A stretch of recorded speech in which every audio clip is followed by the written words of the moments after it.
자, 여러분 안녕하세요. 마이펫 상담소 윤쌤입니다.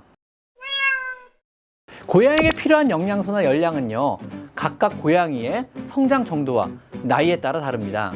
이가 나기 시작하는 4주 이후부터요, 고칼로리의 이유식을 먹을 수 있습니다. 자, 그 다음은 중년기, 노화가 일어나기 시작하는 시기입니다. 사료는 시니어용으로 바꾸어 주시는 걸 적극 권장드립니다. 자, 오늘은요, 고양이 각 삶의 단계에 따른 식사에 대해서 한번 얘기를 나눠볼까 합니다.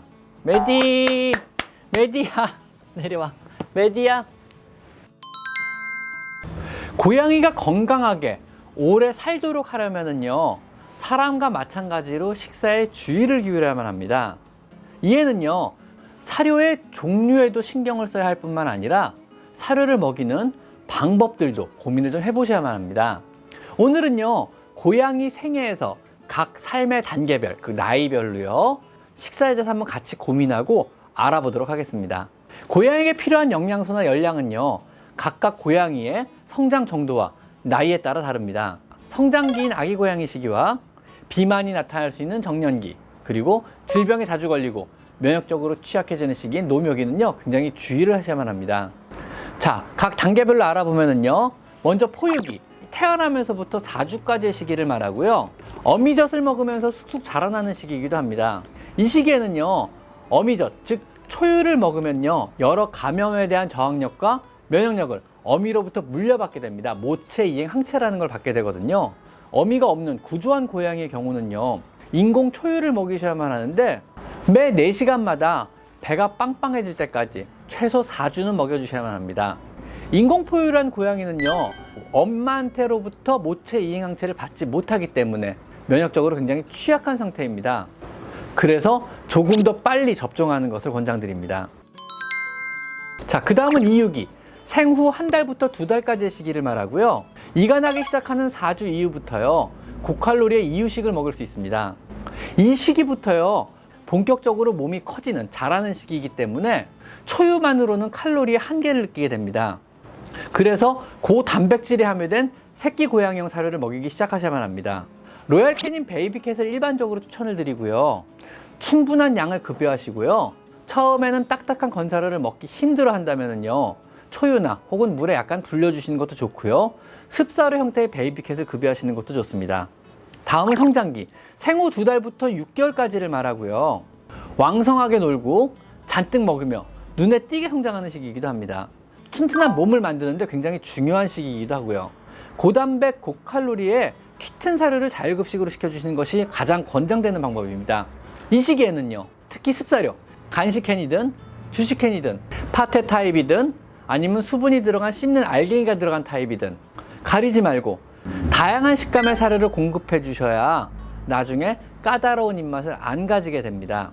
특히 맛보기만이라도요, 처방식을 한번 급여해 주시는 것이 좋은데요, 여기에는요, CD, 유리너리, 리날, KD 같은 사료를 급여해서 나중에 혹시라도 처방식을 먹어야만 할 때 거부감이 덜 하도록 해주시는 것이 좋습니다. 자, 그 다음은 청년기, 생후 7개월령부터요, 2살까지의 시기를 말하고요, 중성화를 했다면은요, 비만에 대비해 조금 일찍 성묘용 사료로 바꿔주시는 것도 좋습니다. 약간 마른 편이라면요, 12개월까지 키튼 사료를 급여해 주시고요, 충분히 튼튼하고 중성화를 했다면요, 8개월령부터는요, 성묘용 사료로 조금 일찍 바꿔주시는 것도 좋습니다.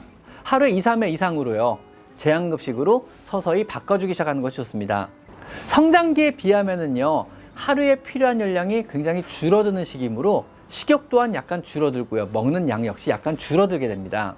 체중 킬로그램당요, 운동량이 많다면 65kcal 정도가 적당하고요, 운동량이 적다면요, 킬로그램당 45kcal 정도가 하루 필요한 열량의 기준이 됩니다. 체중이나 운동량 혹은 성장 중인지 성장이 이미 멈췄는지에 따라서 필요 사료량과 급여 횟수를 세밀하게 조절해 주시면 됩니다. 다음 성묘기와 장년기, 3세에서 10세에 해당하는 시기고요, 성장은 이미 멈춘 시기입니다. 저도 역시 더 이상 키가 안 자라고 있잖아요, 그죠? 자, 이 시기부터는요, 고양이의 1년은 인간의 4년 정도로 비교적 완만한 노화가 진행이 됩니다. 정신적, 육체적으로도요, 되게 안정적이며 충실한 시기를 지나게 되지만은요, 비만의 경향이 잘 나타나는 시기이기도 합니다. 과식하지 않도록 제한급식으로 칼로리를 조절하시고요, 절대로 간식류는요, 하루 필요한 전체 칼로리의 10%를 넘지 않도록 해주시는 것이 좋습니다. 이 부분들 많이 헷갈리시나 보더라고요. 간식을 지나치게 많이 주시는 경향이 있거든요. 자, 그 다음은 중년기 11세부터 14세까지를 말하고요. 노화가 일어나기 시작하는 시기입니다. 사료는 시니어용으로 바꿔주시는 걸 적극 권장드립니다. 식욕이나 몸의 상태, 체중의 변화에 주의를 기울이셔야만 합니다. 노령으로 인한 신체의 변화, 면역력의 저하로 인해서요, 여러 질병들이 생기기 시작하는 시기이기도 합니다. 이 시기에 체중이 줄거나 피모가 거칠어지거나 식욕이 지나치게 줄거나 음실하게 변화가 생긴다면요, 이것은 질병의 신호이니까 심각하게 생각하시고 건강검진을 바로 실시해 주실 것을 권장드립니다. 자, 그 다음은 노령기 15세 이상의 시기를 말하고요. 본격적인 노령기입니다. 인생의 대부분을 여러분에게 즐거움을 주었을 고향에게 이제는 여러분이 세심하게 돌봐줘야만 하는 시기가 된 거죠.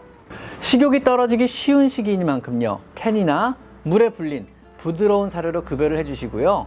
음식을 항시 약간 따뜻하게 데펴둬 주시는 것도 좋습니다. 소량의 가자랑 어포를 토핑으로 얹어주시거나 염분을 제거한 멸치가루를 뿌려서 줘보시는 것도 좋습니다. 이 시기에는요, 매 6개월마다 건강검진은 필수이며요. 만약에 보험을 들어 놓으셨다면요, 본격적으로 보험을 사용할 시기이기도 합니다. 소화력의 저하로 인해 쉽게 췌장염 같은 질환이 생길 수가 있으니까요. 소화에 어려운 고단백 사료를 먹이시면 안 되고요. 특히 저질의 단백질과 지방을 사용한 사료를 먹이시면요, 절대로 안 됩니다. 아주 좋은 소화하기 편한 노령용 사료만 급여해 주시는 것이 좋습니다. 편안한 노후를 위해 여러모로 여러분들이 많이 도와줘야만 하는 시기입니다. 자, 오늘은요, 고양이의 각 삶의 주기에 따른 식사에 대해서 한번 얘기를 나눠봤습니다. 오늘은 여기까지. 마이펫 상담소 윤쌤입니다. 감사합니다.